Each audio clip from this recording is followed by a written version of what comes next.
الحمدللہ رب العالمین والصلاۃ والسلام علی رسول الکریم۔ سب سے پہلے میں ویلکم کرتا ہوں آل آنریبل گیسٹ کو، اور یہ جو گلیکسی ہے، انٹیلیجنسیا کی گلیکسی، اسکالرس کی گلیکسی، اس کو ویلکم کرتا ہوں اس خوبصورت تقریب میں جو اسلامک اسٹڈیز ڈپارٹمنٹ نے منعقد کی، اور اس کا سہرا جو ہے وہ department head doctor Arshad Munir لغاری کو جاتا ہے، ان کی ٹیم کو جاتا ہے۔ اور اس سے پہلے میں آگے بڑھوں، میرے خیال میں یہ تقریب یا کوئی بھی ایونٹ جو ہے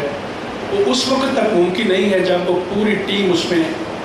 کولیکٹیولی ایفرٹس نہ کرے، آئی ٹی کی ٹیم اسپیشلی۔ اور پھر اس کے ساتھ ساتھ ہماری کوشش تھی کہ یہ جو آنریبل گیسٹ آ رہے ہیں ان کے آنے سے پہلے تھوڑے سے راستوں کو صاف کیا جائے، چونکہ we are not ready to conduct this meeting actually. تو میں نے لغاری صاحب سے کہا کیوں نہ ایک ماہ اور لیٹ کیا جائے، تو کہنے لگے چونکہ ہم فکس کر چکے ہیں مہمانوں کو اور ہم مہمانوں کو بتا چکے ہیں تو تھوڑا سا مشکل ہو جائے گا۔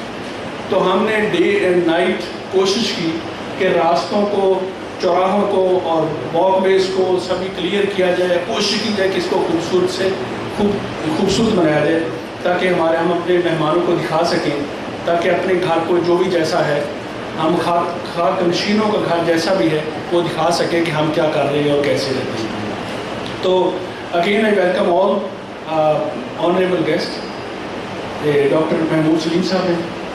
ڈاکٹر نقوی صاحب ہیں، ڈاکٹر اجال حق صاحب ہیں، اور باقی جتنے معزز مہمان ہیں۔ میرے خیال میں آج کی خوبصورت تقریب اس حوالے سے بہت اہم ہے کہ اس کا تعلق یونیورسٹی کے جو پروفیشنلز ہیں یا اسٹاف ہے، فیکلٹی ہے، اس کے ساتھ جوڑا گیا ہے، اور جوڑا کس کے ساتھ گیا ہے؟ سیرت النبی سید محمد مصطفیٰ صلی اللہ علیہ وسلم کے ساتھ۔ اور آج کا ٹاپک اس لحاظ سے اہم ہے کہ آج جس دور سے گزر رہے ہیں، میں سمجھتا ہوں کہ یہ بہت پہلے منعقد ہونی چاہیے تھی۔ آپ دیکھیں کہ یونیورسٹیز جو ہیں یا انسٹیٹیوشنز جو ہیں یہ نالج بینکس ہیں، اور ان کا کام ہے کہ پولیٹیکلی، سوشلی، اسپرچولی سوسائٹیز کو ڈیولپ کرنا، ان کا بہت اہم رول ہے۔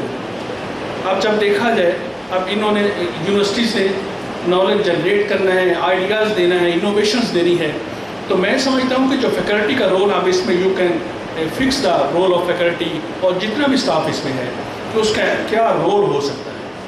میں سمجھتا ہوں کہ نبی کریم محمد مصطفیٰ صلی اللہ علیہ وسلم نے فرمایا کہ میں معلم بنا کے بھیجا گیا ہوں۔ تو آپ اس سے امیجن کریں، اب میں اس زیادہ بحث میں نہیں جاؤں گا چونکہ اتنے بڑے بڑے اسکالرز بیٹھے ہیں، تو I'm not in that way Islamic scholar. Lakhvi sahib کا میں کئی دفعہ ٹی وی پہ سنتا ہوں ان کی ٹاک،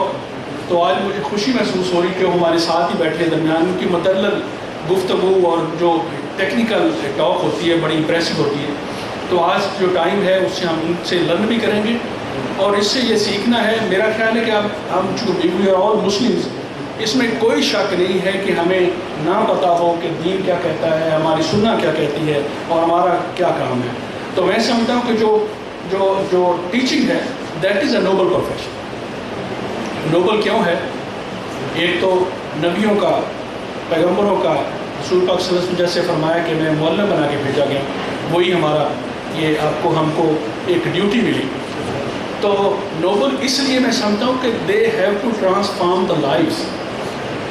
انہوں نے انسانوں کو چینج کرنا، اور اتنا بڑا کام،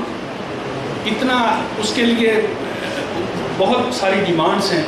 وہ انسان جو چینج کر رہا ہے یا جس نے کرنا ہے اس کی ڈیوٹیز کیا ہو سکتی ہیں، اس کو کیسا ہونا چاہیے۔ تو اتنے شارٹ ٹائم میں 10 سالوں میں نبی کریم محمد مصطفیٰ صلی اللہ علیہ وسلم نے اس خطہ کو، اس کمیونٹی قوم کو پوری طرح سے چینج کر دیا۔ اس کے پیچھے ریزنز یہ تھی کہ آپ ایک کریکٹر تھے، آپ ایک کردار تھے، آپ ایک عملی نمونہ تھے وہ جو پیش کیا۔ تو میں سمجھتا ہوں کہ جب تک ایک یونیورسٹی کا ٹیچر اپنے آپ کو as a role model, as a benchmark, اور اپنا پیشن شو نہیں کرتا، اور اس کمٹمنٹ کو شو نہیں کرتا، اور رسپانسبلٹی کو اون نہیں کرتا، تو یقین مانے کوئی چیز آنے والی نہیں، چونکہ آپ کا امپیکٹ جو ہے دیٹ از کنٹینیوس، وہ